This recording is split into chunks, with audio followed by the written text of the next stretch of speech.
تو ہم بات کر رہے ہیں وسعت مطالعہ، یہ بہت ضروری ہے۔ جتنا آپ کا مطالعہ وسیع ہوگا اتنا اللہ تعالیٰ سے آپ سے کام لے لے گا۔ صالحیت اور صلاحیت میں اتنا ہی اللہ تعالیٰ آپ میں اضافہ فرما دے گا۔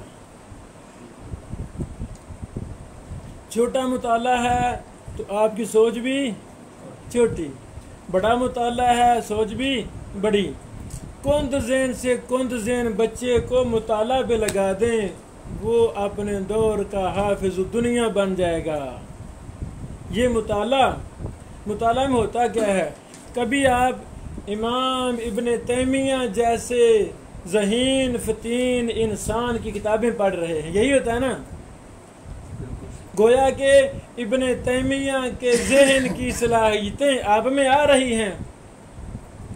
کبھی آپ امام ذہبی جیسے جرح و تعدیل کے امام کی کتابیں پڑھ رہے ہیں، گویا کہ حافظ ذہبی کی علمی صلاحیتیں، ان کی ذہنی صلاحیتیں آپ کے ذہن میں منتقل ہو رہی ہیں۔ کبھی آپ امام خطیب بغدادی کی علوم حدیث پر معرکۃ الآراء کتابیں پڑھ رہے ہیں۔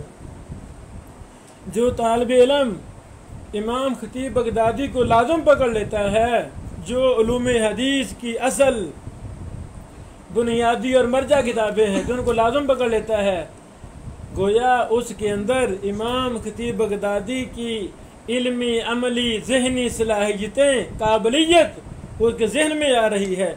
تو کتنا خوش قسمت ہے وہ طالب علم، وہ اہل علم، وہ نوجوان جس کے ذہن میں شیخ الاسلام ابن تیمیہ جیسا علو مرتبت عظیم الشان مطالعہ اور رسوخ فی العلم میں آ جائے، ادھر سے امام بخاری جیسی فقاہت بھی ذہن میں اللہ تعالیٰ بٹھا دے۔ شیخ الاسلام حافظ عبد المنان نور پوری صاحب رحمہ اللہ جیسی فقاہت، علوم میں پختگی بھی اللہ تعالیٰ عطا فرما دے، تو وہ بیٹو کتنا خوش قسمت ہے عالم دین، مجھے بتائیں یہ کب ہوگا؟ جب وسعت مطالعہ ہوگا۔ میں تو کہتا ہوں ہمارا نظام تعلیم منہج تدریس وہ ہونا چاہیے جو محدثین کا تھا، وہی منہج محدثین شیخ الکل فی الکل میاں نذیر حسین محدث دہلوی کا تھا، جو میں نے اپنے رسالہ میں لکھا ہے۔ وہ منہج کیا تھا؟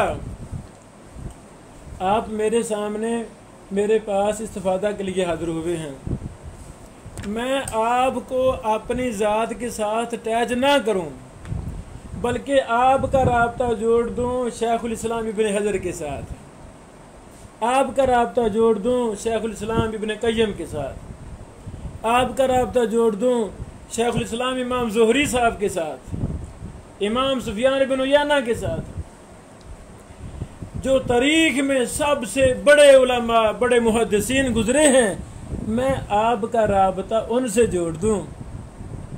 اپنی نگرانی میں میں مطالعہ کروں، بیٹو ابن تیمیہ کا مطالعہ کرو، امام ذہبی کا مطالعہ کرو، ابن حجر کا مطالعہ کرو۔ آپ نے دیکھی ہے نا لائبریریاں دیکھی ہیں، تو لائبریریوں میں ہمارے محدثین کی کتابیں ہی تو پڑھی ہوئی ہیں، تو ہمیں ان کو لازم پکڑنا ہے۔ ہم سوچ بھی نہیں سکتے کہ ان ہمارے محدثین کا کتنا مطالعہ تھا، ہم سوچ بھی نہیں سکتے۔ ایک ایک کتاب کو انہوں نے 100 بار پڑھا، ایک ایک کتاب کو 20 بار پڑھا۔ تو ان کا مطالعہ اور ہمارا مطالعہ کیا ایک ہے؟ چھوٹی موٹی کتاب پڑھ کر بات کرنے والا اور ہزاروں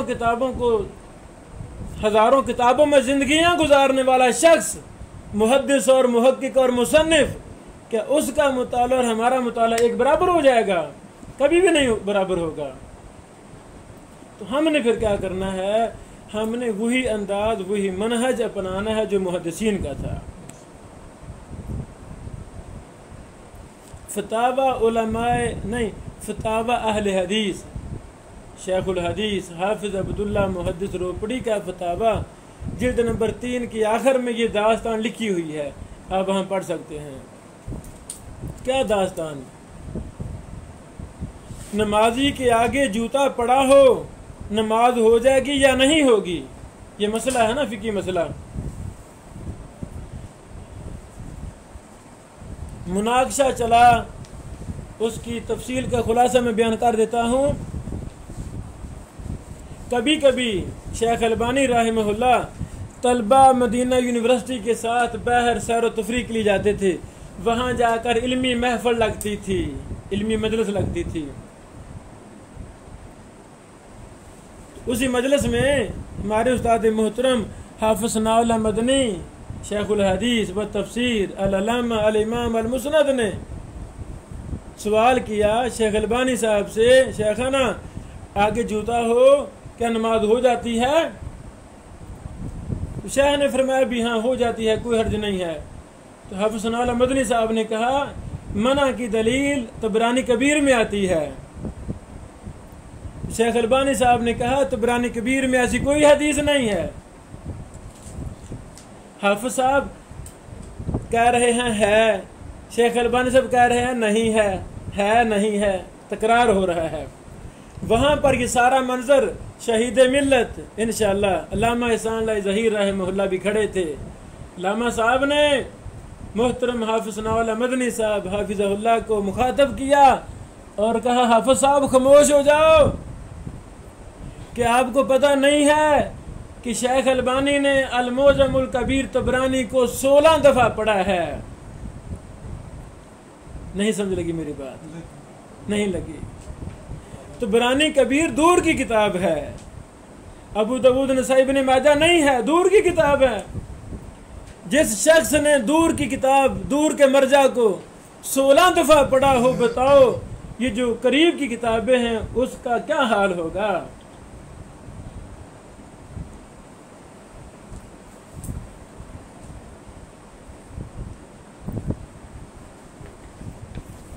یہ ایک میں کتاب لایا ہوں پرنٹ کروا کے، المشوق الی القراءۃ و طلب العلم، یہ کتاب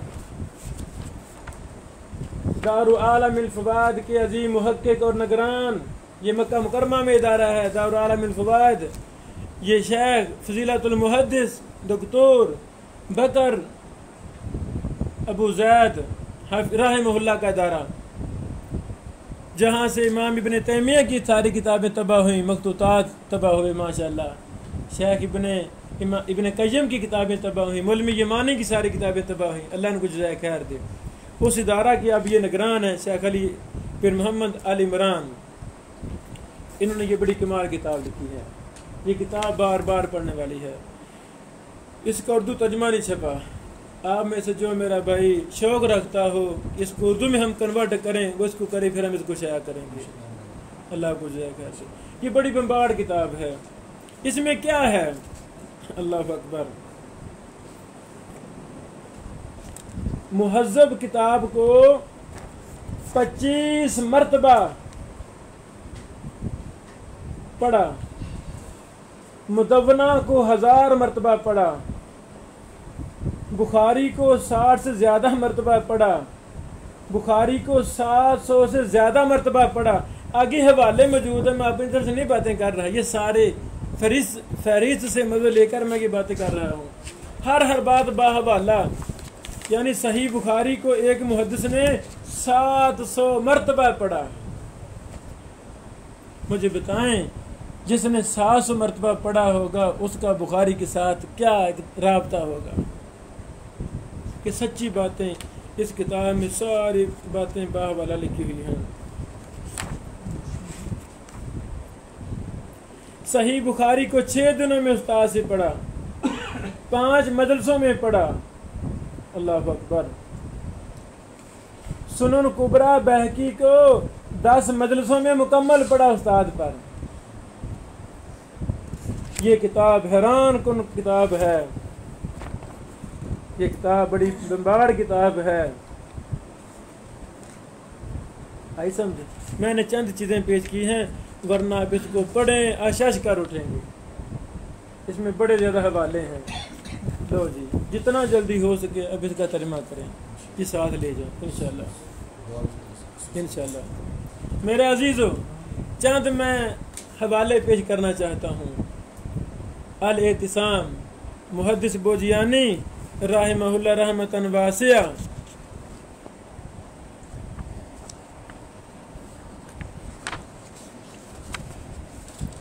میں نے حوالے لے کر بلایا ہوں۔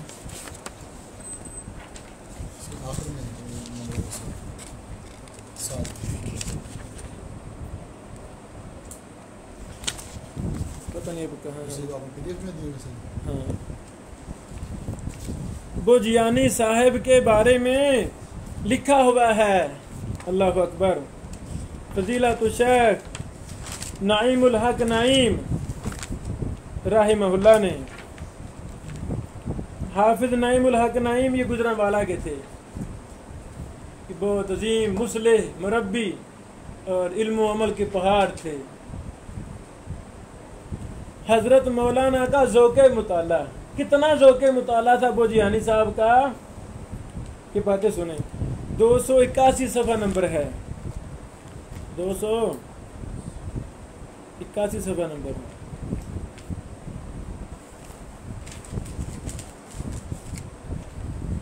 اللہ اکبر۔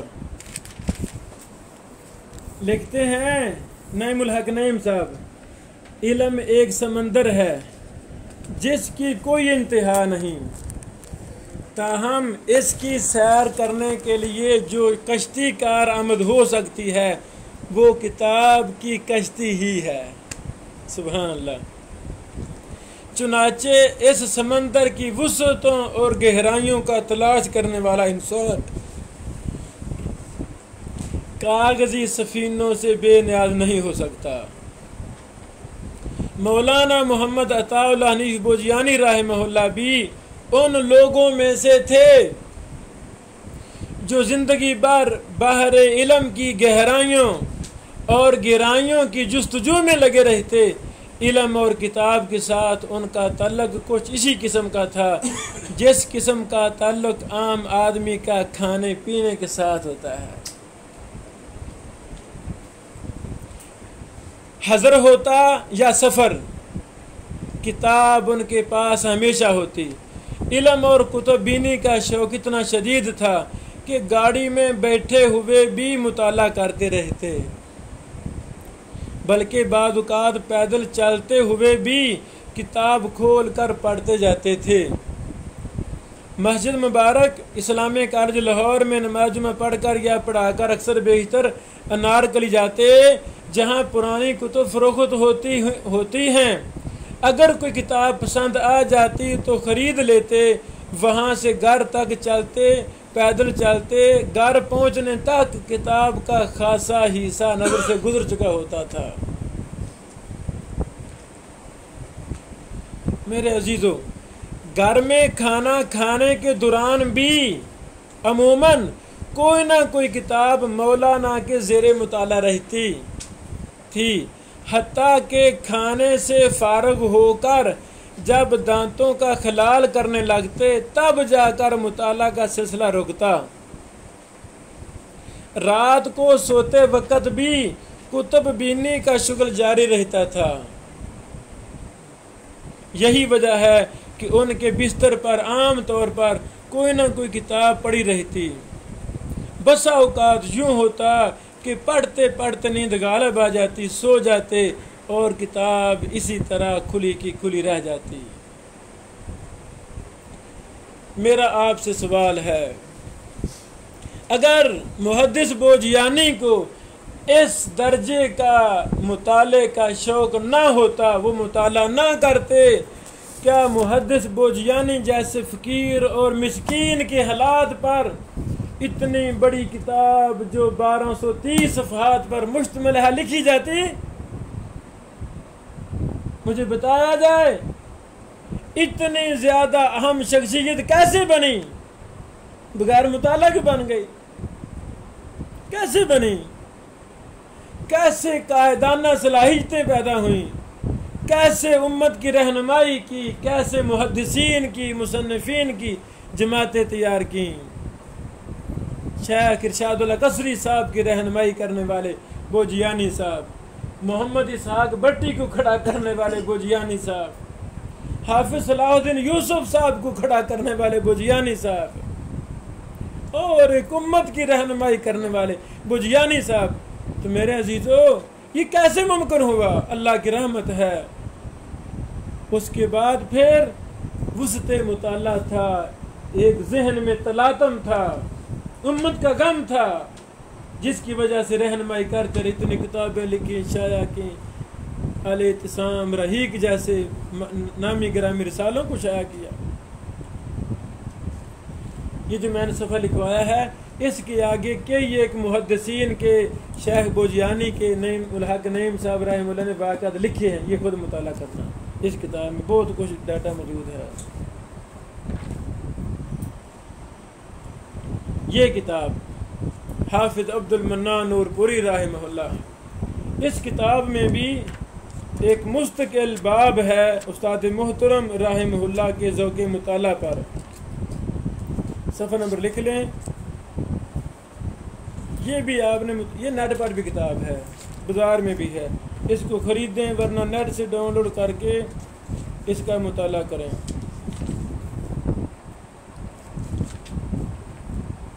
صفحہ نمبر 351 سے لے کر 359 تک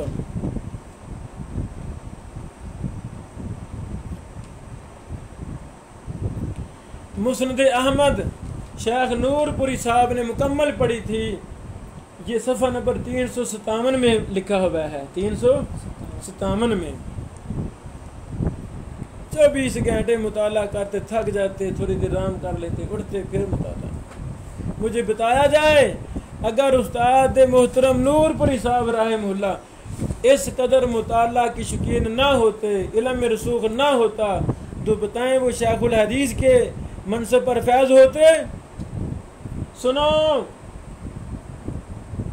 انور شاہ کشمیری صاحب رحمہ اللہ نے کتاب لکھی فیض الباری کے نام سے، فیض الباری کے نام سے کتاب لکھی. اس کتاب میں نحو کی غلطیاں، گرامر کی غلطیاں 1000 کے قریب عبد المنان نور پور صاحب نے نکالی.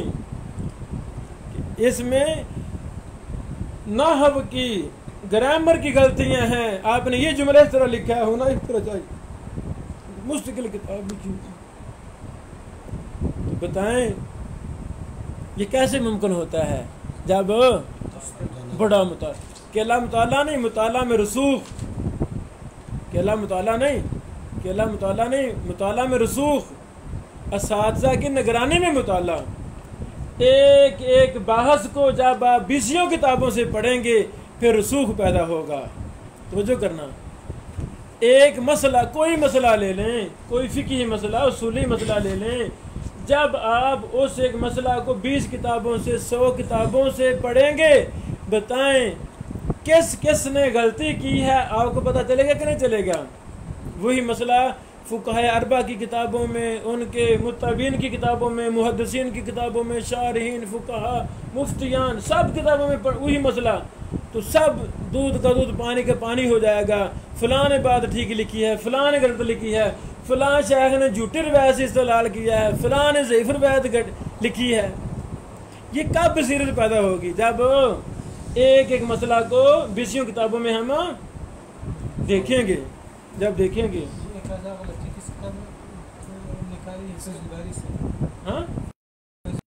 ہاں شیخ نور پوری صاحب نے 1000 کے قریب غلطیاں. بس نام کوئی نہیں ہے، نام کا پتہ نہیں ہے.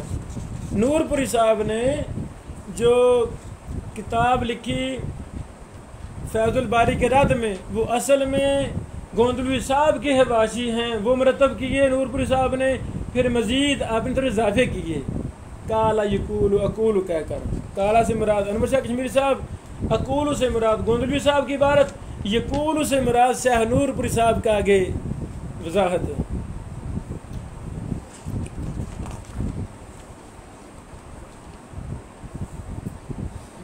اللہ اکبر.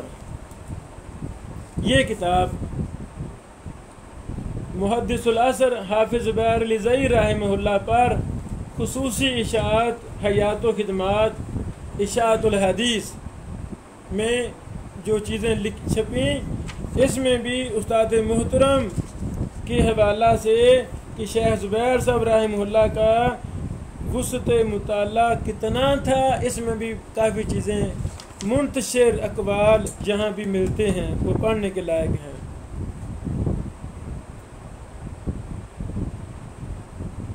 میں بات ختم کر رہا ہوں. کسی بھی شخص کا نام لے لیں، کسی بھی شخص کا. شیخ الاسلام ابن قیم فرماتے ہیں، امام ابن تیمیہ رحمہ اللہ ایک آیت کا معنی مفہوم سمجھنے کے لیے 100 تفسیر کا مطالعہ کرتے تھے. کیا ضرورت ہے اتنے مطالعہ کی؟ کیا ضرورت نا. جب آپ کو غم لگے گا میں نے پوری دنیا کی پوری امت کی رہنمائی کرنی ہے، پھر آپ کو منٹ ضائع کریں گے نہیں. اب غم ہی نہیں ہے، اب غم ہے ایک بستی کا، وزیر آباد میں چھوٹی سی بستی ہے، وہاں امام خطاب دینا، تو کون سی ٹینشن اتنے کے لیے شیخ الحدیث بیٹھے ہیں. نہیں سمجھ، غم ہی نہیں ہے، غم نہیں نہیں نہیں نہیں نہیں نہیں. ہمیں اللہ تعالیٰ نے پوری انسانیت کے لیے پیدا کیا ہے، ہماری رہنمائی پوری امت کے لیے ہے، پوری انسانیت کے لیے ہے، مسلمانوں کے لیے بھی غیر مسلمانوں کے لیے بھی. جب میرے عزیز اتنا غم ہم ہوگا پھر ہم مطالعہ ہم کریں گے.